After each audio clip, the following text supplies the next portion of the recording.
Imagine this situation for a moment. You're playing football with your friends in the park.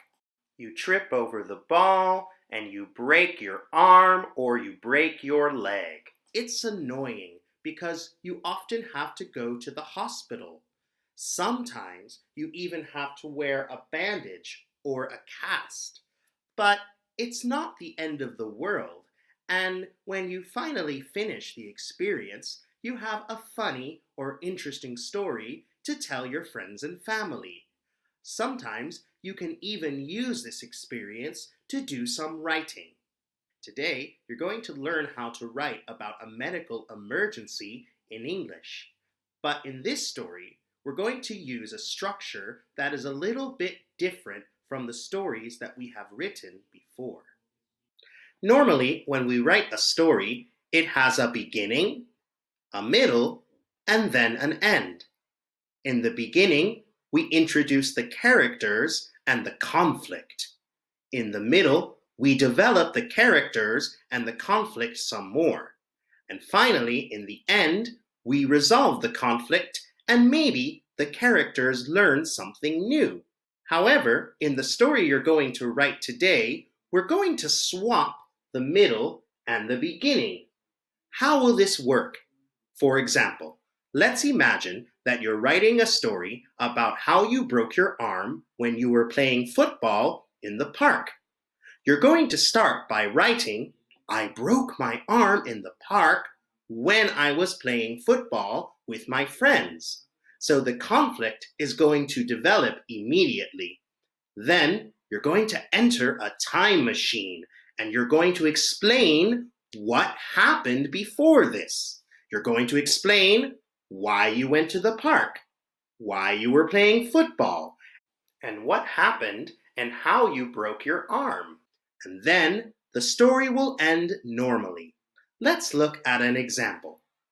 This is a true story of an accident that I had a few years ago. I ended up in the hospital when I fell down in the subway one day.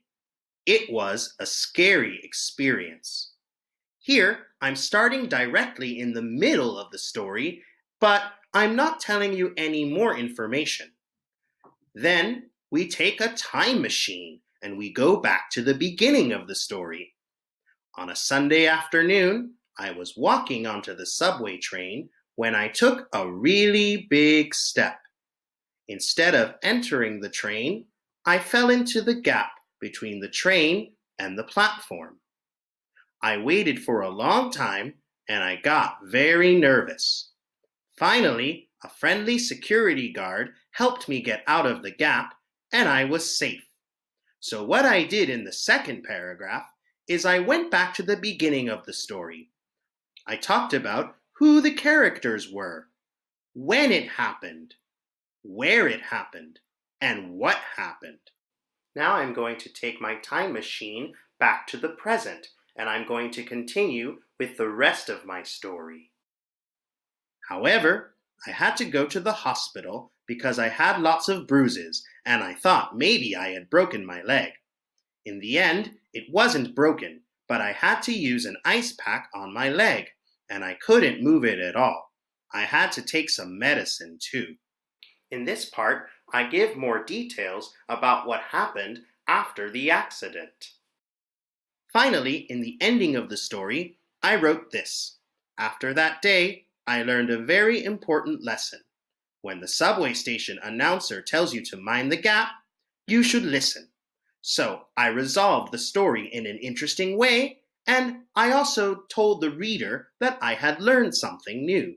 This is a story that describes an experience that happened to me. So I used lots of different verbs to describe it. Verbs like ended, fell, was walking, took, waited, and helped. You might notice that all of these verbs are in the past tense. Why are these verbs in the past tense? Well, it's because of the first sentence. Because I start the first sentence with a past simple tense verb, It's clear that the story will be talking about something that happened in the past. So as the story starts in the past, I also have to continue writing in the past, and all the other verbs have to be in the past tense. Today, you have learned a lot of new things about writing a story. You have learned how to start writing a story in the middle and then go back to the beginning. And you have also learned how to make the verbs of a story consistent with the first sentence. Now, what you're going to do is choose one of these 3 prompts and write a story of about 150 words. Don't forget to plan or outline your story a little bit so you know what you're going to write about. Good luck!